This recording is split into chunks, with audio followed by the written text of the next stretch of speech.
Welcome to our Buddhism study session. Today, I'm going to give a brief introduction to Tibetan Buddhism. So we are a small group belongs to U.S. home of the Buddhism study. We have about a couple of hundred members. And as you can see here, my Dharma name is Yuan Tao, which was given by my master. And first, I'd like to give a little introduction. And the first thing is about me. The more I learn Buddhism, the less I'm sure how I should answer this question about me. In the past, if you ask me, who are you? I will tell you my name, my job, my family, where I grew up. And by the way, I grew up in a southern village in China, where the rice was growing. And then who am I? And who is talking in front of the computer to all of you? So if I just look at this body and this mental activity that I'm conducting right now, and according to Buddhism view, this is me. I am composed of by the 5 aggregates. What are these 5 aggregates? The form, my physical body, and the perception, how my views and my feelings, and my mental activity, how I reason things, and then my consciousness. Mean mostly my mind. So is this 5 aggregates really me? And the answer is no. It's more or less really like an image that shown up in the mirror, even though it's just a image, but it's still functional. So that's why I can sit here and talk to you. So anyhow, me is like an image in a dream. Okay, that's my answer. That's me. So about our group, we follow Khenpo Sodargye, who is showing here on the left of the screen, and he is from the Five Science Academy, which is located in Tibetan area. In Sichuan province in China. So currently, I think this academy is one of the largest Buddhism academy in the world, and constantly have more than 10,000 ordained and lay practitioner over there practicing Buddhism.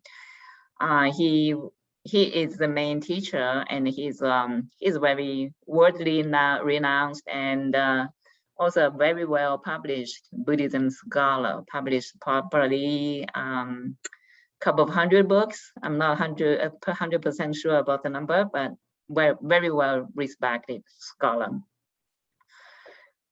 Here is his English website, and today's topic is based on Khenpo's teaching at University of Cape Town, West Cape Province in South Africa. So as you can see, Khenpo's teaching goes to every corner of the earth. So, and he made trips to many countries and taught very extensively. So in Africa, what did he teach on this particular session is first he overviewed a Buddhism history.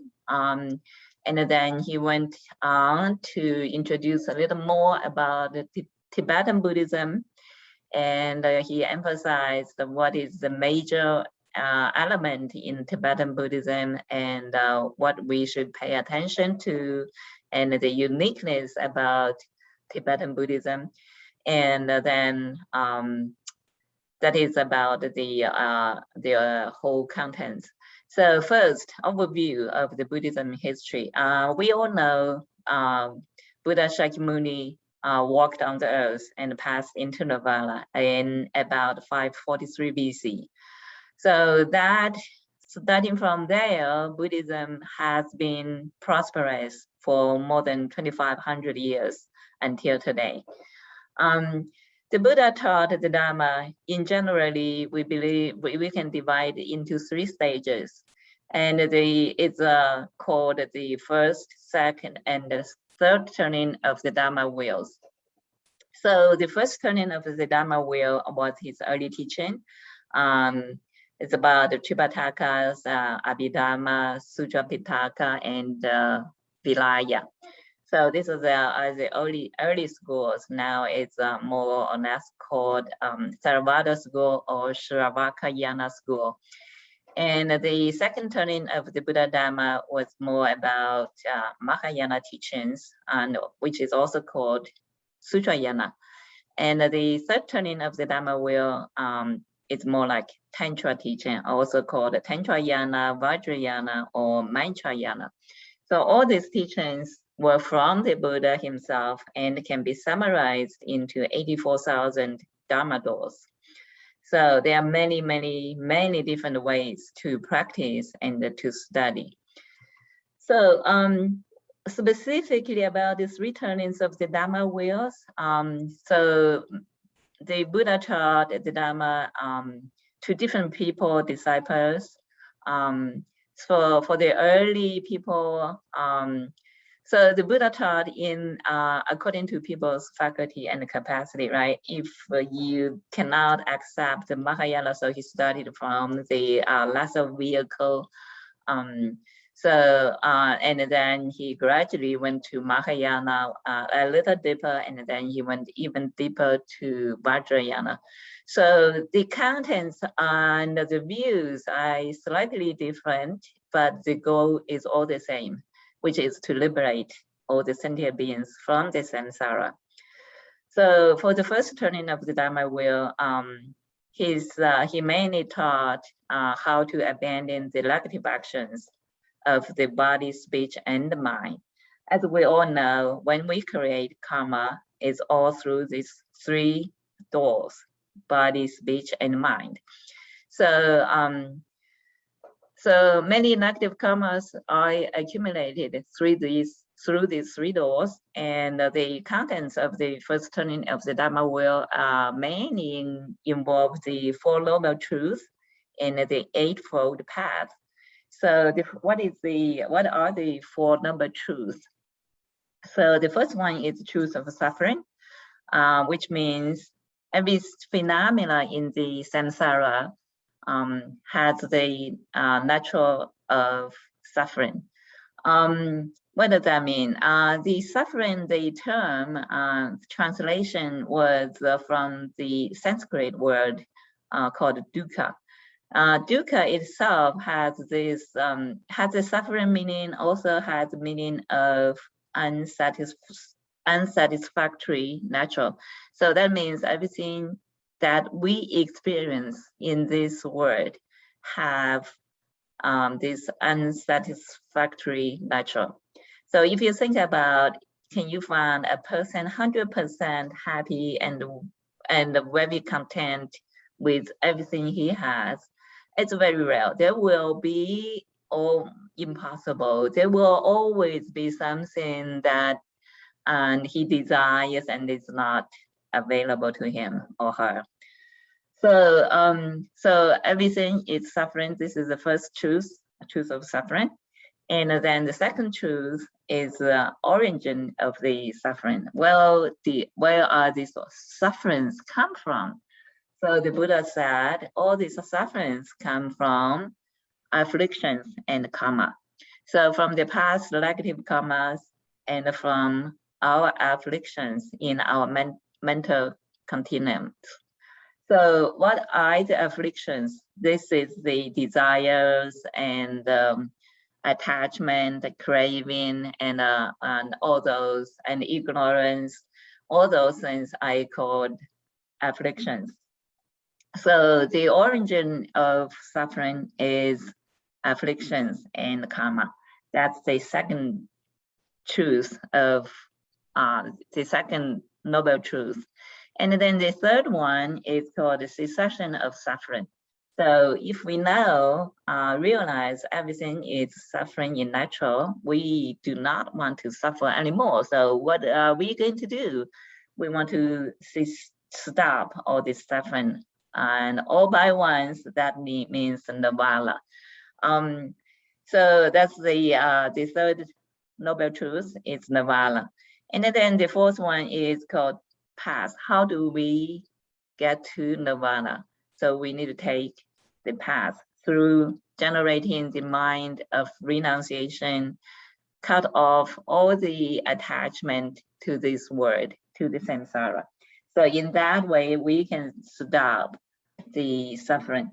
So these are the four noble truths: truth of suffering, truth of the cause of suffering, truth of nirvana, and the truth of the path. So this in general, these teachings belong to Theravada school, or in another word, it's called the Shravakayana school. And this also called exoteric teachings. Exoteric means it's publicly available and is available for everyone to practice. So that's what it means. And in the second turning of the Dharma wheel, the Buddha taught about how to abandon the clinging to the self of individual and the clinging to the self of phenomena. Like I said in the beginning, we always assume there is a self, and but in reality, it's just an illusion, like a dream and an image that is absolutely abstract. So there's no real thing we can grasp as self. So that's one basic idea about the second turning of the Dharma wheel, that there is no self. And the other part is that there's no self-natural phenomena. So we watch everything happens, and we always think, what is the driving force of all these phenomena? There is no objects or subjects behind all this phenomena. Everything has that dependent origination. So one thing is always dependent on other things, other conditions to occur. So there's nothing just happen without anything else as condition, and it just happen as itself. There's no such thing. So that means no self-natural of phenomena. So coming to the essence is the emptiness in nature. All the phenomena is emptiness in natural. So the representative sutras in the second turning of the Dharma wheel is the Diamond Sutra, very famous one, and the Heart Sutra, and the Prajnaparamita Sutras. So these teachings I summarized. In general, it's called Mahayana schools, or these are still exoteric teachings available for everyone, and everyone can practice and can study, of course. And then the third turning of the Dharma wheel, the Buddha went further, even though everything is empty in natural, but the natural of mind is on top of the emptiness. There is this thing called clear light. In the Buddhism term, it's called Tathagata Garbha. So we also call it the Buddha lecture. It's all the same meaning. So even though the lecture of the mind is also empty, like everything else, but there's this clear light about the mind. So that's the nature of the mind, and meaning Tathagata Garbha. So every single sentient beings have this Buddha nature. So even this person is really, really bad person, or even it is just an animal and little dog, or even a little bug and little ant, and all the sentient beings have this Buddha nature, Tathagata Garbha, have the consciousness. But Tathagata Garbha is more than consciousness, and that's not the same word, okay? So the representing sutra in the third turning of the Dharma will have many. And one of them is Noble Sutra of the explanation of the profound secrets, or the 7 treatises of Maitreya. So, and in the most of the third turning of the Dharma will, most of them actually belongs to Tantrayana. Some of them are Sutrayana. Tantra means it's also Tantra kind of means how do I say? Let's say esoteric teachings. They certainly most of them belongs to esoteric teachings, meaning secret teaching and Vajrayana and Mantrayana, all these similar terms. So secret teaching means it's not publicly available, and you need many preparative work to get you to that stage that you can actually practice those Dharma. The reason of keeping it secret is not because it has anything that needs to be covered up. It's just, it's very profound. And if people are not prepared, it may be very easy for them to take the meaning, go into the wrong direction, and generate a lot of wrong views. So that's why it's kept secret. So, so all these 3 turning of the Dharma wheels can be summarized into the 4 9 verse shown here. So, and the first one is called abstain from all unwholesome deeds, perform wholesome ones, purify your mind. This is the teaching of the Buddhas. So the other translation usually you can see it's called create no evil, cultivate all good, and purify the mind. These are the teachings of the Buddha.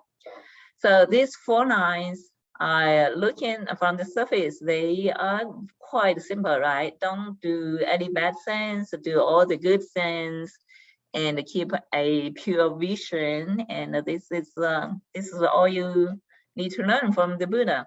But in reality, these are seemingly simple sentences that they actually have really profound deep meanings and have many layers of meanings. For example, the first line, abstain from all unwholesome deeds.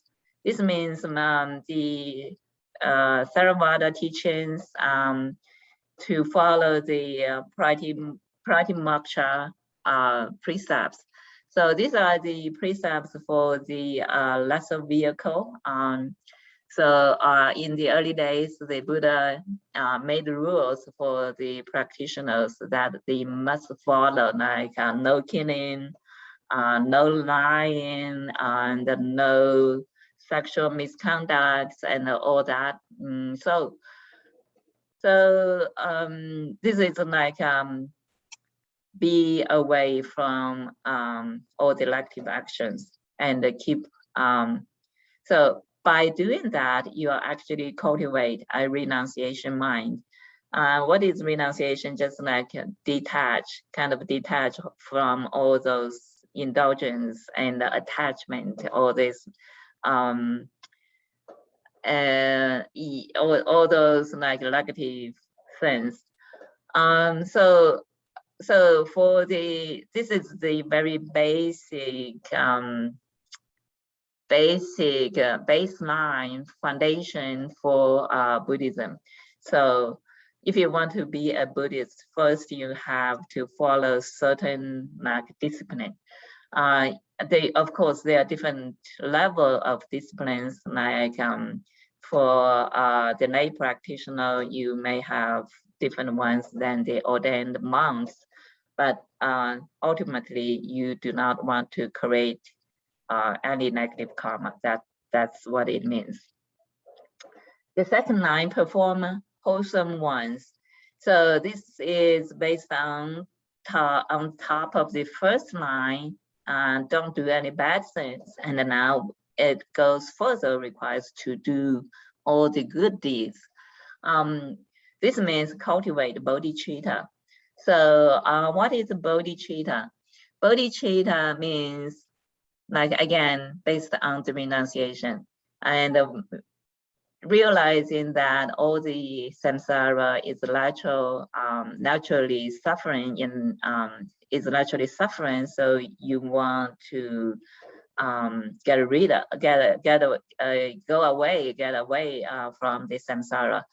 So so not only just like myself, I want to get out, and then I want everybody else to get out too, because we can see a lot of sufferings around us. So we want to help all other people to attain the happiness forever. So that ultimately it means to help every sentient beings to attain Buddhahood, to be enlightened. So this part is the requirement, the baseline foundation for Mahayana. So bodhicitta is the baseline for Mahayana teachings. So if you can generate some sort of bodhicitta, you can call yourself a Mahayana Buddhist.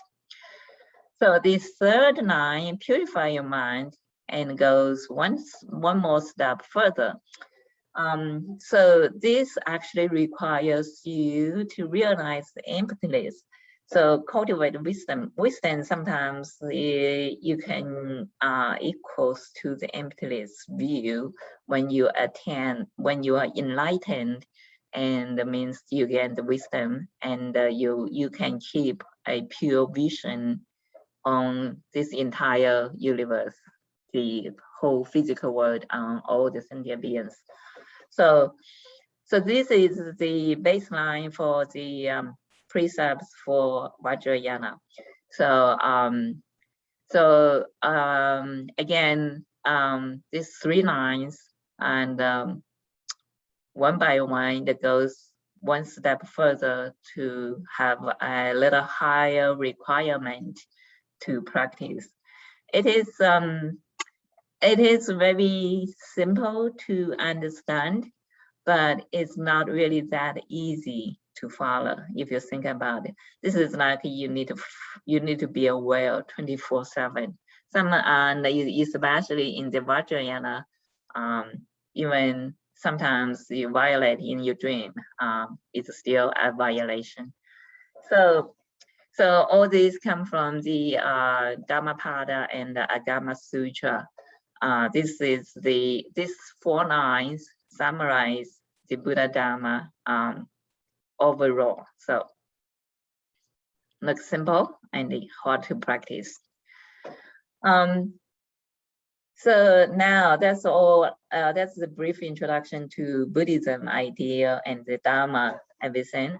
And now we go to Tibetan Buddhism. And so Tibetan Buddhism historically started in 333 AD from the 8th king of Tibet, which means it's about 1600 years ago. It is prevalent in about 80 countries nowadays, with an increasing trend. And we all know that Tibetan Buddhism has many different schools, like Nyingma school, Gelug school, Kadam school, Sakya school, and so on. So these different schools, they have shared characteristics, such as shared internal practices. Just like, for example, the values of precious human birth and permanence in life, and law of cause and effect, karma law. So all these are shared by all schools. And Tibetan Buddhism also, all schools study all traditions. Like we said, there are 3 different kind of tradition, and Shravakayana, Mahayana, and Vajrayana. So Tibetan Buddhism study all yanas. So historically, by how the Buddhism was spread into the world, it was divided into northern tradition and the southern tradition. So we'll see in the next slide.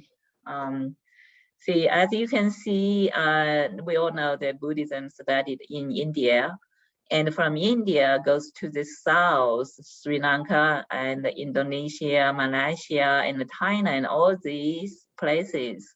Nowadays, majority of the practice is still the the Southern Buddhism, and they practice mostly Theravada schools. So also called the Shravakayana school. So then when Buddhism go to the north through Afghanistan, Afghanistan historically was a huge Buddhism country. And then go to China, and from China to Japan and Korea.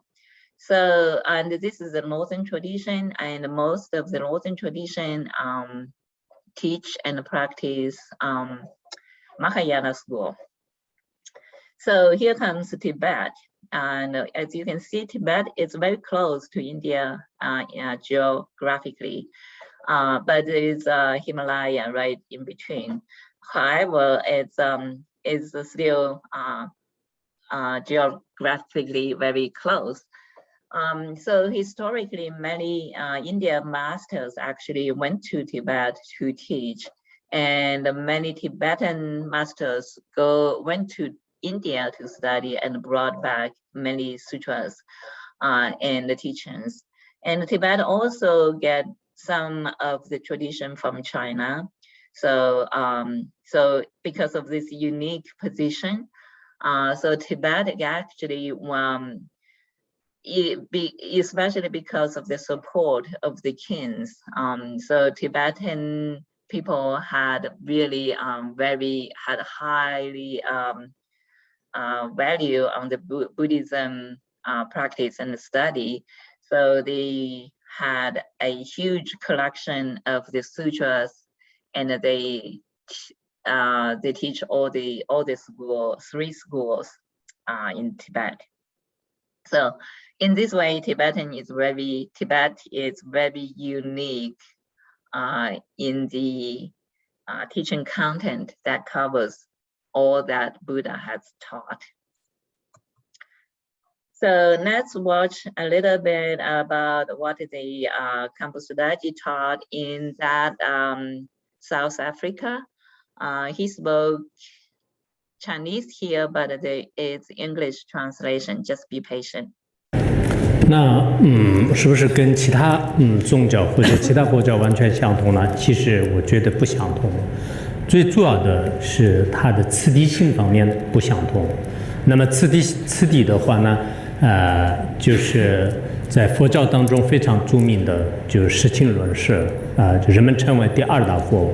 那么他在俱舍论当中呢，有这么一句话：此内图当三的嘛，贡巴拉那拉的日，速界具文思修慧，即为清净而修行。就这么一个，也就是通过4个方面来，就是对藏传佛教的特殊的这个修行和性质，就是可以描述。To say that Tibetan Buddhism is completely the same with the other schools is probably not correct either, because it's definitely got its very special characteristics. That is, it has a very precise system to follow. Just as Vasubandhu, an Indian scholar, stated, he said that to keep good precept, pure precept, as well as to practice practice in the 3 aspects, that is a steady contemplation and diligent practice, those are the key to Buddhism. So it is stated in the 4 aspects. Also, Vasubandhu is considered as the second Buddha in this world. So we'll talk about the 4 different aspects. 第一个，就是具有戒律也就是说，不管是你是出家人、在家人，凡是要修学的人呢，都要具足一个在家或者是出家的一个基本的这种道德和行为规则。因为藏传佛教非常的就是就很严格这个戒律。当然极个别人他可能守的戒不是很如法的，但这个是个人的行为。按真正的各教派的话呢，他们的要求的出家人有出家人的戒律，在家人有在家人的居士五戒啊、三皈依戒啊这些。那么这是所有的这个修行的根本，就像是大地一样，就是大地没有的话，万物没办法生存，就这是第一个。And the first aspect is precept. To keep a strict precept is quite important in Tibetan Buddhism. In fact, there are two different types of precepts. One is monastic and the other one is lay practitioners' precepts. That is to say you have to have the basic moralities to fit to the kind of role that you take in the society. And this precept in Tibetan Buddhism is rather strict. I know there are people who are not following those precepts very strictly or not keeping their precepts, but that is very individual thing. It's not an overall requirement, though. In terms of the precepts for monastics, there are monastic precepts, vows, and in terms of lay practitioners' precepts, there are the 3 refuge vows, and there are the 5 lay practitioners' precepts to follow. So precepts is really like the ground. If you don't have a ground, then nothing could grow. So the precepts is really the very basis and the very foundation. 第二，就是听闻，就是听闻是非常重要。如果没有依靠一个善知识的话呢，就再有智慧也没办法的。因此，藏传佛教的这种传承，很重视。从佛陀到现在的自己的上师那里呢，就是有一种传承，这种传承呢，承载的一种力量。这种力量呢，一直就是接量不断的，就是到今天。如果你没有这个传承的话呢，那么就是即使你有智慧，你会讲，但是呢，不允许给你讲给别人。所以这种传承呢，就是在很多其他教当中都是可能不一定那么的重视，就是这是这个传承的严谨性。The second aspect is hearing or listening. This is quite important, especially to have a good teacher, because without a good teacher, you won't be able to listen. And the other most important aspect is to receive transmission. What the transmission is this kind of strength that passes down from generation to generation. And this kind of transmission in Tibetan Buddhism has never been interrupted. So from this kind of transmission, you can receive the strength and you can receive permission to teach and to practice, which without such permission, you're not allowed to teach. So I think that aspect of Tibetan Buddhism is very different than any other lineages or any other kind of schools. 而且，有传承的这个上师呢，有一定的要求。他的不管讲宪宗的法、讲密宗的话、传戒律、灌顶等等，这些呢，就是都有他的资格方面的一些要求。如果不具足这些资格的话呢，原则上是不让这个给别人这个传讲。当然，这个现在的话呢，有极个别的一些不如法的这个新人呢，也会有出现。虽然就是这个原则的传承是这样的，但极个别的一些鱼龙混杂的现象呢，也不能排除。但大的方面的话呢，就是到今天为止也是听闻的这种传承呢，一直是纯洁的。So for teachers or the gurus, they must have the transmissions themselves. It doesn't matter if it's for esoteric teachings or exoteric teachings. In order for them to give those teachings or give precepts to others or give empowerments, they have to have a very pure transmission or the full transmissions themselves. Without meeting such requirements, they're not allowed to give any of those above said read teachings. However, I know that nowadays that there are teachers who do not follow those requirements, but again, that's a very individual choice, and it's very difficult to, and you can't really judge by, you can't just judge by single cases. In general, though, the basic principle is to study from teachers that has pure transmissions. 这方面呢，就是相当于是我们现在从教育方面的，有些老师没有教师资格证的话，他不能上岗，就是给学生讲课。那么很多这种珍贵的这种教育场合的话呢，他没有一定的教师资格呢，他不允许。那么这个跟我们藏传佛教的寺院里面的这种传教呢，就是完全都是相同的，而这并不是现在的，就是1000多年的这个历史一直保留到今天。最好是你们有时候去看一下那个藏地的这种传承，就具体了解一下，很好，很有意思的。Well, this kind of system is just like nowadays without teacher certificate. You can't really go to any of those public schools or any of those school systems to teach students. It's exactly the same as in the Tibetan tradition. Without such transmissions, the teachers are not permitted to give teachings. This is not just an incident that is happening now. In fact, this is a very historical transmission or historical, very historical way of transmitting the teachings. So I do encourage you to maybe go to Tibet, and if you have chances to look at those Tibetan traditions in different places so that you will have more of a deeper understanding.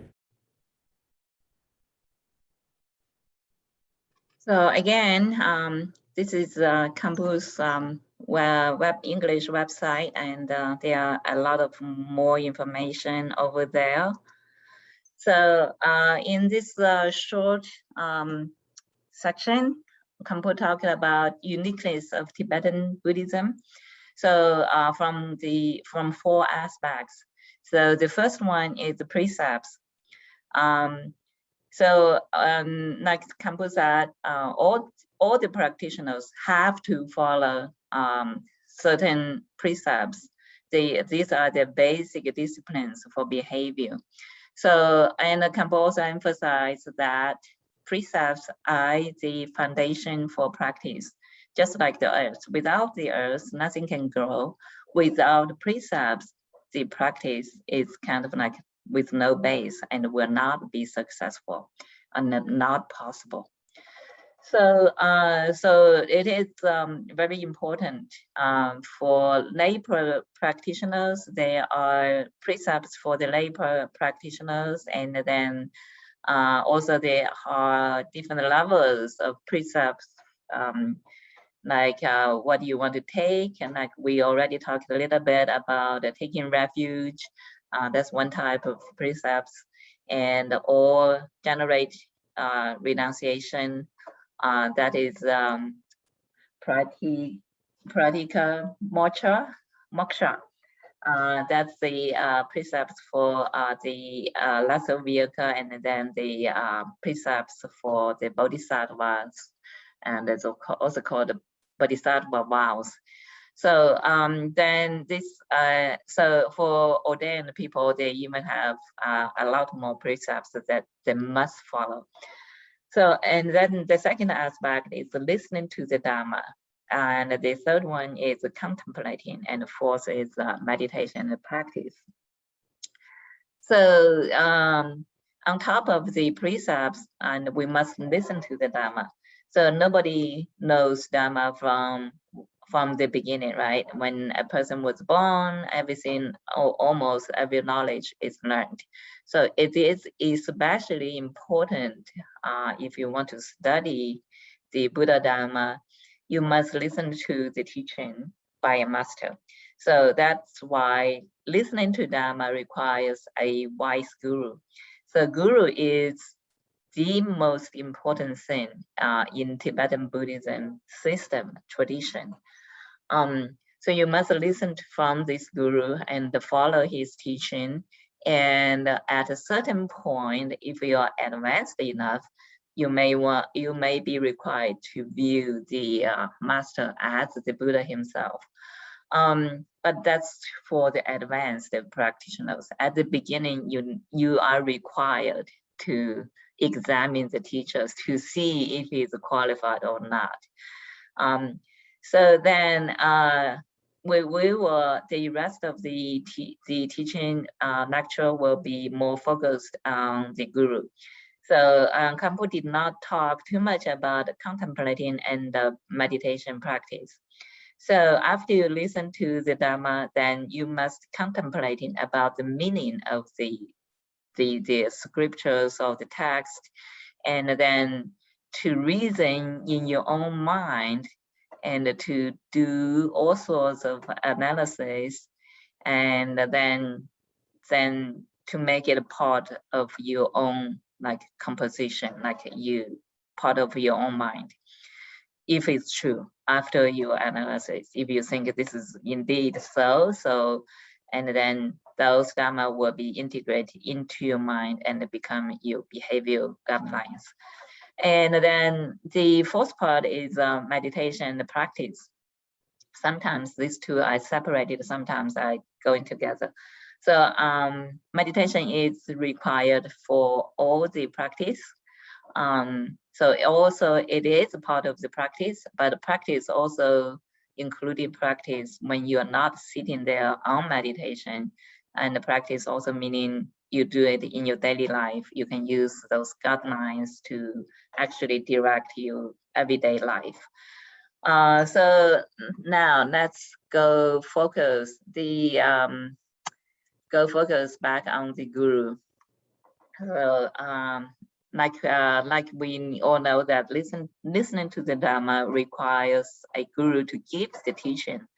So in the Tibetan tradition, the gurus give the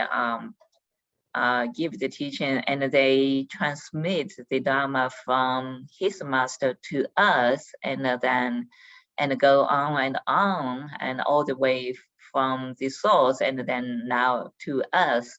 So this is called the lineage transmission, and it is a very powerful system because all the previous masters' blessings can be concentrated by the guru and passed on to us. So that is why one reason Tibetan Buddhism lays much emphasis on lineage transmission that has been passed on till today from the Buddha to our teacher. So it carries great power continuously and without interruption. So the guru listens to the Dharma or gets the Dharma from his master, and his master from his master's master, and so on. And then without receiving such a transmission, one is not allowed to teach others, however wise and skilled he might be. So this is it's part of the requirement to teach the Dharma.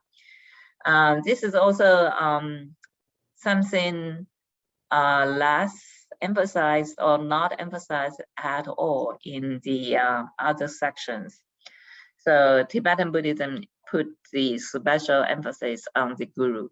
So this is the reason. So because of that, so we must find a qualified teacher. And nowadays we know many people may not be really qualified. So how do we find a qualified teacher? So because of the emphasis of the guru, and this makes choosing the qualified teacher one of the most important tasks in studying Tibetan Buddhism. You have to follow the right teacher to get the benefit. So there are various qualifications on exoteric teaching and esoteric teaching, teaching of precepts, or giving the empowerment. Empowerment sometimes also called initiation. So initiate you, prepare you to be qualified to study tantras. So without such qualification, without the lineage transmission, one is not allowed to teach. So, and also the lineage transmission is not a new thing. It's not just come out from nowhere. It has been kept intact for 1600 of years, and it still continue until today, and for the foreseeable future, the same. So according to the words of my perfect teacher, which was by Patrul Rinpoche, he told us how to identify an authentic teacher. So first of all, he must follow the precepts, precepts. And the minimum is the vow of prati-moksha, and then the second level is the bodhisattva vows, and then the third level is the secret vows of the tantra. So the pure precepts is a must for a qualified teacher, authentic teacher. So he should be learned and not lacking in knowledge of the tantras, sutras, and the shastras. Again, all the three yanas have been covered in here. So this is the uniqueness of Tibetan Buddhism. Should know all the tantras, sutras, and the shastras. Very knowledgeable. And then towards the teacher must be towards the vast multitude of beings. He must be very compassionate. So this compassion can be extended to having bodhichitta. So he wants to liberate everyone, and shows his compassion and taking the disciples and teach them the way of liberation. And then number 4, he should be well versed in ritual practice, outwardly of the Tripitaka and inwardly of the 4 sections of tantras. So this actually means he must have certain levels of enlightenment. Number 5, he should be generous. Generous mean not only meaning to give out his assets, but more like giving out teachings, and his language should be pleasant. He should teach each individual according to that person's needs, and he should act in conformity with what he teaches. And we are all required to observe our teacher and to see if what he teaches, what he does match what he teaches. If he says one way and he acts the other way, we want to keep away from these people, right? So this is according to Patrul Rinpoche in the words of my perfect teacher. And Patrul Rinpoche also gave further instruction on how to identify the Vajrayana teachers. These are the teachers to teach Tantra school. Again, he must have received his own empowerment. And this is the initial step to study Tantra. And kept the samayas. Samayas meaning the secret vows, and is peaceful. Because of the pure view required by Vajrayana, he would naturally have a peaceful mind, because he would view this word as a pure Buddha name. So he has mastered the meaning of the ground, path, and the result tantras. So ground, path, and result, these are the 3 terms that are quite often used in the Tibetan Buddhism to show the ground is the baseline, and the path to the liberation, and the result is the liberation itself. Has all the signs of approach and accomplishment, and it is freed by realization, again, enlightenment. And he has limitless compassion and cares only for others. We don't want to look for a selfish master, for sure. So he must have few activities and thinks only resolutely of the Dharma. Here, few activities, meaning like in nowadays, it is not uncommon for some monasteries in China to actually to open certain business to make money by the monastery assets or becoming like a tourist place, all that. A true master should not engage in such activities. This is what the few activities mean, and all his activities should be concentrated on Dharma.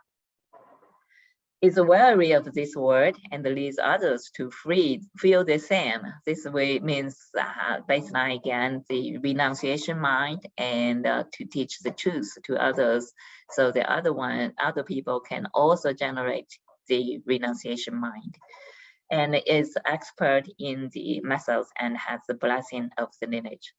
So, and Patrul Rinpoche also, Khenpo Sodargye also emphasized that follow such a teacher and accomplishment comes swiftly.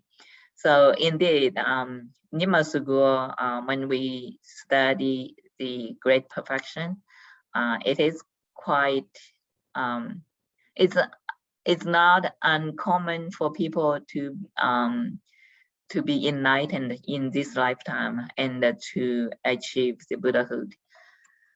So here I'll give a lineage, our lineage tradition. Again, we belong to Nyingma school. Nyingma itself means old tradition, old school. Our masters are Khenpo Sodargye, who gives this lecture, and sometimes we also listen to a study from Khenpo Sodargye. And these two Khenpos follow the Khenpo Jime Dharma King, and Jime Pancho got part of his teaching from Mipham Rinpoche in his lucid dreams. And Mipham Rinpoche got his teaching from Patrul Rinpoche, who is was the author of the words of my perfect teacher. And the Patrul Rinpoche goes through his teacher. His perfect teacher is actually indeed the Jime Java Yugu Rinpoche. And then the historically we had Jime Nimba and Longchenpa and Guru Padmasambhava, who was considered to be the founder of Tibetan Buddhism, and then all the way back to Indian master. These few people were all Indian masters, and the first of the great perfection teacher was Gara Dorje. So he was the first human being, which also in terms of Nirmanakaya. So Nirmanakaya means a Buddha manifest as a human being who walk on the earth and teach the disciples about the Dharma. So for the great perfection, the first master was indeed Gara Dorje. So he lived in about 55 BC in India. So, and then we also have two other terms called Sambhogagaya and the Dhammagaya. Dhammagaya means all the Buddhas